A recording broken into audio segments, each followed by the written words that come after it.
Today, the topic of my video is one of the most important academic question of Thomas Hardy, that is pessimism, fate and chance, Hardy's philosophy of life, Hardy's philosophy of tragedy. So let's begin. Thomas Hardy is a strongly dubious thinker. His apprehension is with the emotional rather than the coherent aspects in human nature. Human will and subjectivity constitute the Hardian reality. Tragedy in the life of Hardy's characters stems from the contemporary view of world exclusive of God, as Hardy turned the philosophy of Robert Browning, a stubborn optimist, upside down. God's not in his heaven, all's wrong with the world. Thomas Hardy जो है वो एक suspicious character है।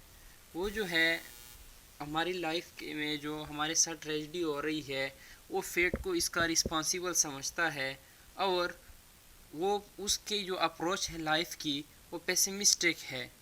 और वो जो Robert brown है वो बिल्कुल एक्सट्रीम ऑप्टिमिस्टिक है। वो कहता है, उसका एक कोट है, God is in his heaven, all is good with the world. So Hardy जो है इसके बिल्कुल अपोजिट जाता है और वो कहता है, God's not in his heaven, all's wrong with the world. It is factor of irresolution and indecision in the lives of the characters in Hardy's that frustrates their yearning for accord and order, group and society. यही एक factor है indecision का जो Hardy ने अपने characters में put किया है, और इसके करेक्टर जो है वो हमेशा से एक सोसाइटी में ऑर्डर चाहते हैं और वो इस चीज़ की कोशिश करते हैं। मोर देन मेक अस जज, हार्डी जो है उसने हमें जो इस चीज़ के लिए कंपेल नहीं किया कि आप एक चीज़ को जज करें, but Hardy makes a see, Hardy ने हमें एक पॉइंट ऑफ व्यू दिखाया है, हमें ही रियलाइज़ कराया है थ्रू करेक्टर कि वो किस तरह सफरिंग कर रहा है, and in looking for some explanation of why all this should happen to Tess. और उसने जो है एक करेक्टर के साथ जो हैपनिंग हुई है वो हम एक रीडर को कंपेल किया है, थिंकिंग पे मजबूर किया है कि ये टेस्ट के साथ क्यों हो रहा है। Our eyes finally settle on that red ribbon marking out of the little girl in the white dress which already foreshadows the red blood stain on the white ceiling. और जब टेस अपने दूसरे गांव वाले लड़कियों के साथ वाइट ड्रेस में होती है ग्रुप में, तो सिर्फ टेस ही ने रेड रिबन पहना होता है। सो ये रेड रिबन शुरू ही में उसका फेट इंडिकेट कर रही होती है और एक रीडर को फॉरशैडोज दे रही होती है कि इसके साथ जो भी होगा ब्लड ही ट्रेजेडीज आगे होंगी। इन हर बिगिनिंग इज हर एंड, और वो बिगिनिंग ही में वो जो हार्डी सिंबलाइज करता है वो उसका एंड ही है। मीन्स के रेड कलर जो है वो जो है ब्लड के साथ रिलेट करता है और वो लास्ट तक ही ऐसे ब्लडी ट्रेजेडीज को फेस करती है और आखिरकार उस पर डेथ तक हो जाती है। बट वाई डस टेस सफ़र? सो इधर एक रीडर के माइंड में क्वेश्चन आता है कि मतलब टेस क्यों सफ़र कर रही है, what is the cause of her trouble, उसके साथ जो सफरिंग है उसकी काज क्या है, and why all these fruitless actions from life to demise, और ये जो इसके साथ हो रहे हैं till beginning to her death, why these all traits are happening with her. So let's explain these things. Fate plays a predominant role in what happens to Tess. Fate जो है वो हार्डी के नावल में one of the main important role अदा कर रहा है, और ये फेट ही है जो टेस की लाइफ में एक अहम किरदार अदा कर रहा है, और वो फेट ही है जो टेस्ट के ऊपर सारे सफरिंग्स ला रही हैं। The acknowledgement of the role of fate is summed up by the locals in the small towns as it was to be. Tess जहाँ रह रही थी उसी टाउन में एक कॉमन चीज़ थी कि मीन्स जो लोगों के साथ कुछ होता था तो वो ये जो रियलाइज़ करते थे कि ये तो हमारे साथ होना था, it was to be. So means ये पीपल बिलीव करते थे कि हमारे साथ जो हम सफरिंग हमारे साथ हो रही है ये ऑलरेडी हमारे फेट में है. Even Tess realizes that she and her family are in a tough spot when Prince the family horse is killed and she must go to Stock D Urbanwise for financial recovery. और even टेस ने ये चीज़ खुद ही realise की कि जब वो Prince की death हुई तो उसने ये चीज़ रियलाइज़ किया कि मीन्स फेट जो है ये हमारी लाइफ में एक डोमिनेंट रोल अदा कर रही है.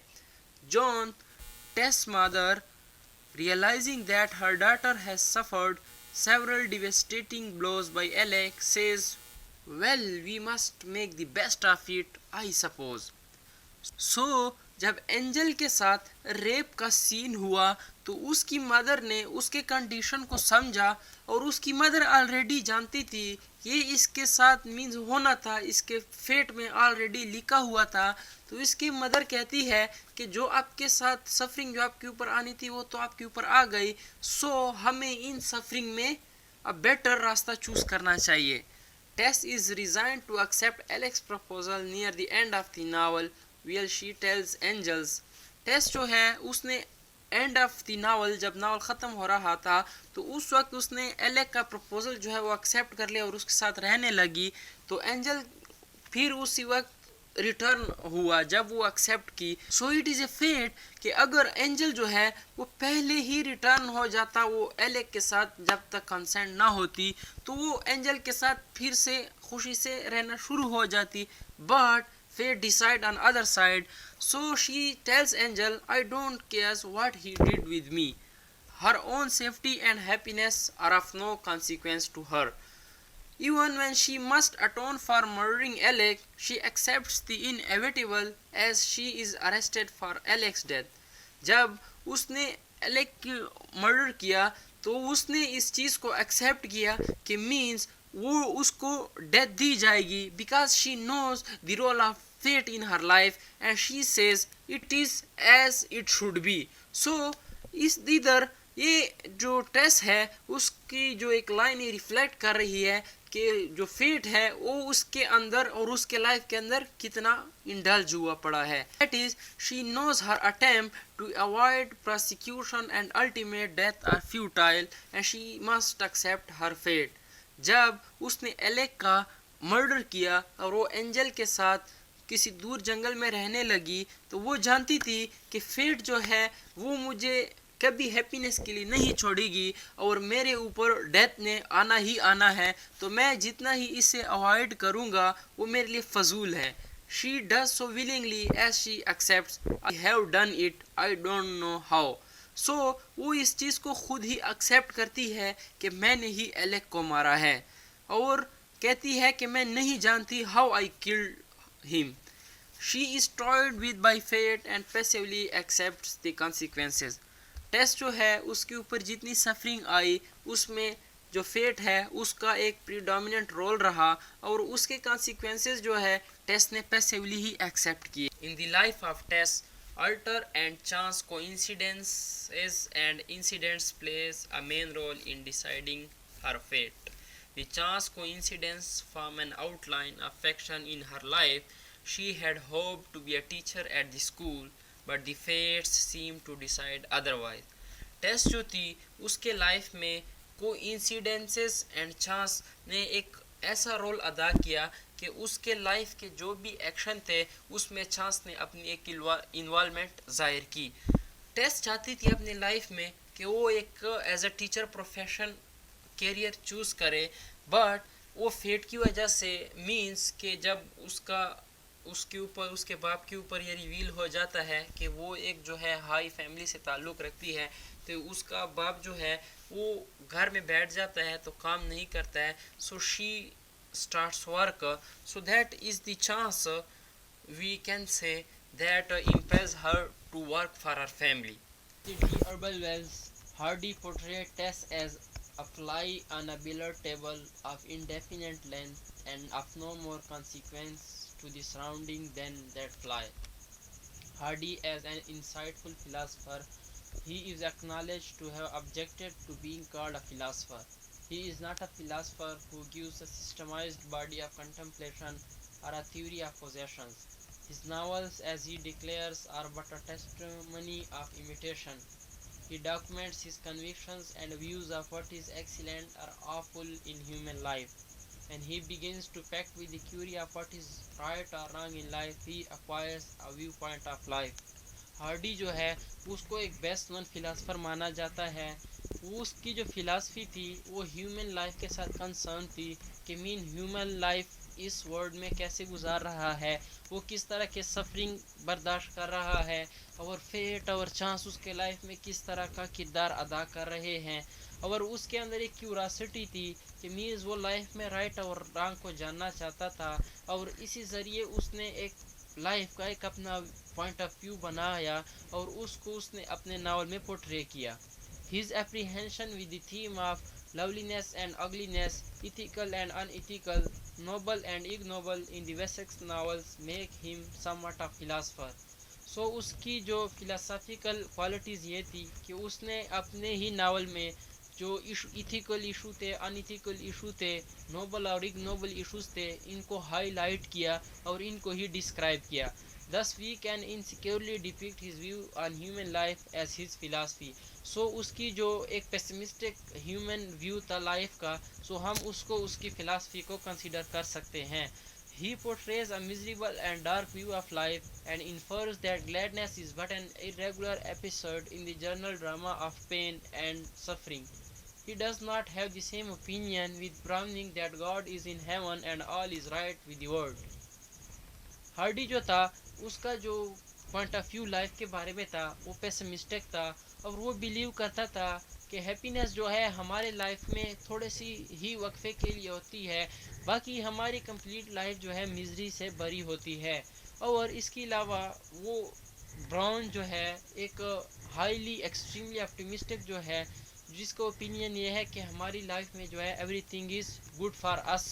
सो इस चीज़ को हार्डी कॉन्ट्रडिक्ट करता है और इसके अपोजिट जाता है और वो कहता है कि हमारी लाइफ में जो है कुछ ही अच्छा नहीं है और हमारी जो ये लाइफ है मिजरी से भरी हुई है।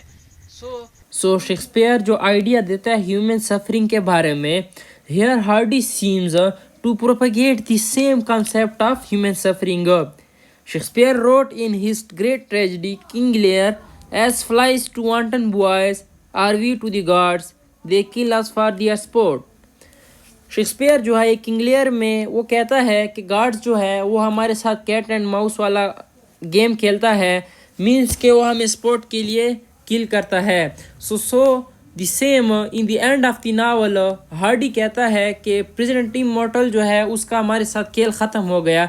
सो हियर हम देखते हैं कि हार्डी और शेक्सपियर के एनालिसिस हम कर सकते हैं उसके उनके आइडियाज़, उनके फिलासफी के बारे में कि उनके लाइफ के बारे में क्या फ़िलासफ़ी है। Tess embodies Hardy's convictions about the goodness and self-esteem of the human soul. She symbolizes Hardy's sunset-type view of life. Tess dies for the reason that in the end, death must conquer. We become subject to death all the way through birth, and Hardy believes that optimism appears not simply as an absurd, but also as in reality weak way of thinking as a better travesty of the appealing suffering of humanity. Hardy जो है वो अपने heroine के through अपनी philosophy जो है उसकी life की ऊपर प्रोपेगेट करता है। वो बिलीव करता है कि हम सारे ह्यूमन बीइंग जो है वो डेथ के सब्जेक्ट है और ये जो हम ऑप्टिमिस्टिक अप्रोच अपनी लाइफ में रखते हैं वो हम असल में अपने लाइफ के ऊपर मोक का ह्यूमर कर रहे होते हैं। वो उसका वो ओपिनियन है कि हमारी लाइफ जो है इसमें टोटली अब्सर्डिटीज़ और सफरिंग है। In general it is taken for granted that Hardy was a pessimist just it was in his life time. ये माना जाता है अक्सर कि हार्डी जो है वो एक पेसिमिस्ट है और इसी की लाइफ में ही ऐसे कुछ इवेंट है जो ये शो करते हैं कि इसका जो बिहेवियर और एटीट्यूड था वो पेसिमिस्टिक था। In fact there are some factors that force us to describe him as a pessimist. यहाँ कुछ फैक्टर है उसके लाइफ में कुछ ऐसे जो एक रीडर का ओपिनियन उसके बारे में बनाता है कि वो एक पेसिमिस्टिक अप्रोच लाइफ थी उसकी। He was a hypersensitive, his own life was a tragic and miserable. watching a bird shivering in the cold would break and hurt his heart. वो एक हाइपर सेंसिटिव एटीट्यूड वाला बंदा था और उसके अपनी ही लाइफ जो है मिजरी से भरी हुई थी। इवन कि वो इतना हाइपर सेंसिटिव था कि उसने एक दफ़ा बर्ड को देखा जो सर्दी से मर रही थी, तो उससे उसके दिल को चोट पहुंची। सो हम इस चीज़ से अंदाज़ा लगा सकते हैं कि वो कितना हाइपर सेंसिटिव था। The most difficult age to write about the gloomy outcomes of his age have a significant negative impact on his philosophy and the shaping of his writings. उस वक्त जो विक्टोरियन सोसाइटी थी उसमें जो pessimism थी वो prevail कर रही थी और वो ग्लूमी सिचुएशन जो है उसने इसके राइटिंग के ऊपर ग्रेट इम्पैक्ट डाला और इसी वजह से इसका एटीट्यूड एक पेसिमिस्टिक बनाया। Hardy conception of life is basically tragic. Hardy का जो लाइफ के बारे में एक ओपिनियन था वो फुल ऑफ सफरिंग से भरी हुई लाइफ का था। He is one of those who believe that life is full of hurdles which we cannot override. Hardy ये चीज़ बिलीव करता था कि हमारी लाइफ जो है रिडल और पजल से भरी हुई है और हम इस चीज़ के ऊपर कभी भी लाइफ में ओवरकम नहीं कर सकते। No other novelist shows the role of chance, coincidence and destiny such an effective manner in his work as Thomas Hardy shows. Thomas Hardy की यही क्वालिटीज़ है कि उसने कोइंसिडेंस और चांस को ऐसे ही पोर्ट्रे किया कि हमें एक वो रियलिस्टिक पिक्चर ही लगती है और हमें ये लगता है कि वाकई ये हमारे लाइफ में भी हैपनिंग हो रही है। When character is in dilemma about his or her life, chance and coincidence often operates as the deciding factors.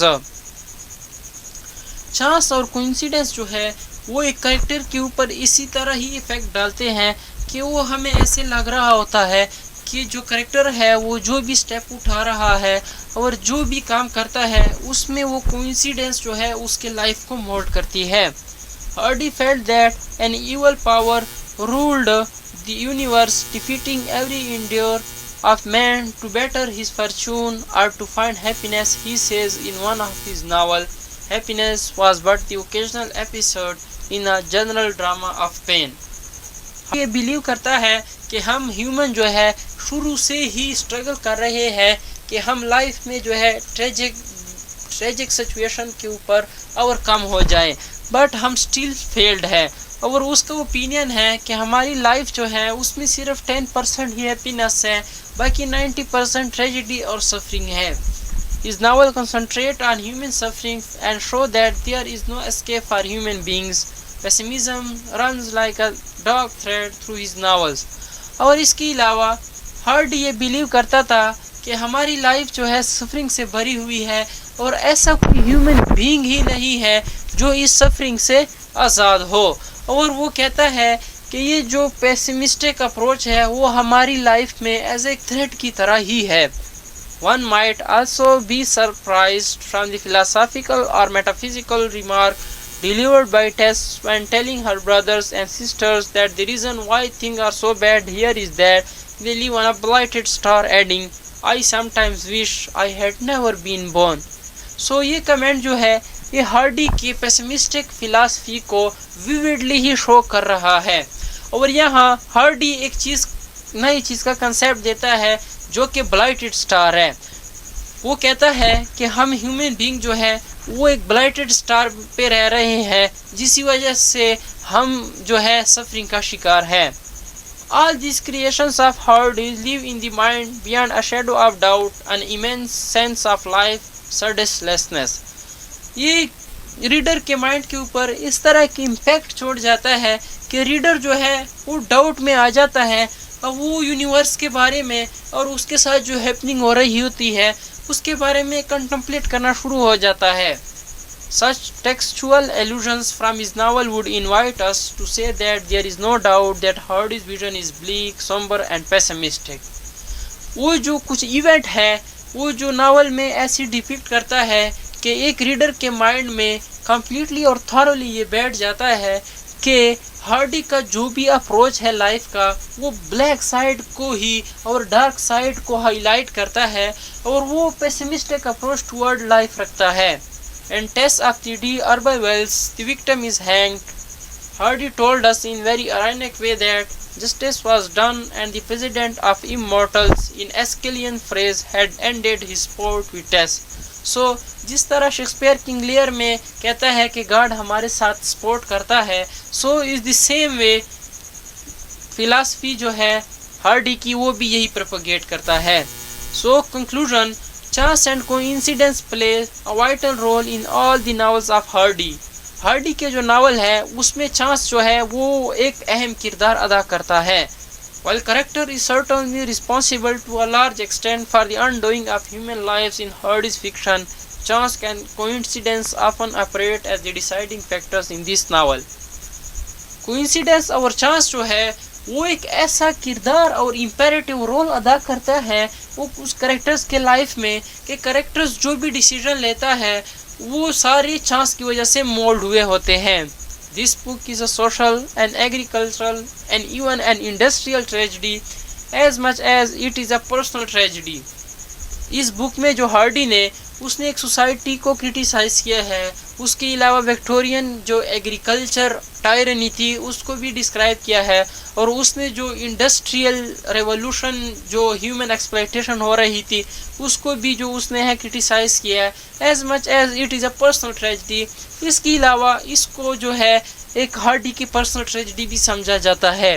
It is another matter that when we think of this novel, we think of it first and foremost as a personal tragedy.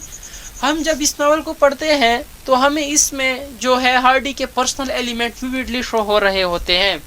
The tragedy of an innocent girl who was betrayed by two men, a sensualist and an intellectual.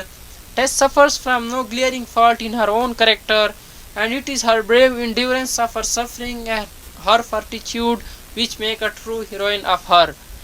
टेस की यही qualities थी जो उसको बाकी characters जो novel में थे उससे ट्रांसेंड करती है और एक उसको जो है प्रोटैगनिस्ट बनाती है कि वो through out the novel sufferings को फेस करती है और टिल डेथ जो है वो इन चीज़ों को इंड्योरेंस करती है और वो एक विक्टिम ही बनी रहती है.